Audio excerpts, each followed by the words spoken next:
Everyone with the white shirt, please raise your hand. Okay. Please keep your hands up raised. Okay. Everyone, take a look around you. This represents 65% of U.S. American citizens that have affordable health care and can afford health care themselves. Everyone that did not raise their hands, you are considered below the poverty line. You will not be able to afford health care. This will lead to many problems. I would like to talk to you today about understanding more or less about how healthcare works. So there are many social injustices in healthcare. Healthcare is mainly focused on low-income citizens. 2014, we passed a law called the Affordable Health Care Act. This was designed to help many low-income citizens afford healthcare. This has not been the case. Many are still below the poverty line and still are facing many injustices today. This semester, I plan on studying the area of healthcare for low-income families. To do this, I will describe key issues, the research behind this, and how this relates to social justice.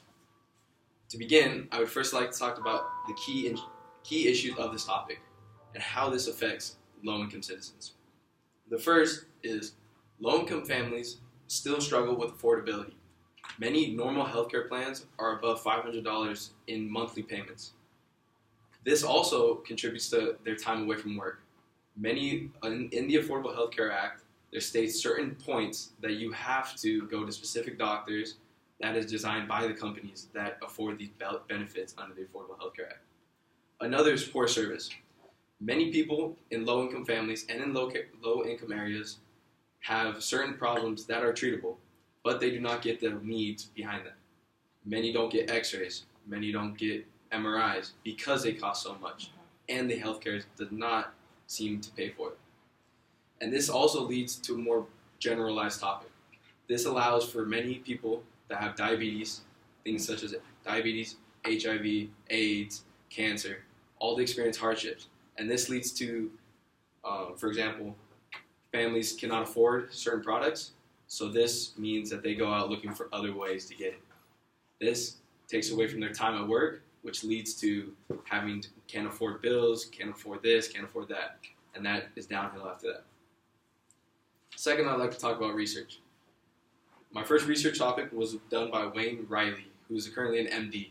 He talked about in his article, more or less, how the specifics about which families in low-income classes are affected by this. My second was done by Urban Institute. It talks about specifically the economy and how that affects people in low-income classes, how much they make, how much their job entitles, how much the benefits cost. And the third point is how this relates to social justice. Social justice is how many of the people that raise their hands will never have to worry about healthcare.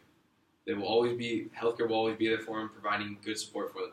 Everyone who didn't raise their hands, you will not be able to experience good healthcare. You will struggle many times in your life with not being able to afford this healthcare. And this is unacceptable. This is not all. All health should be done as one. Thank you.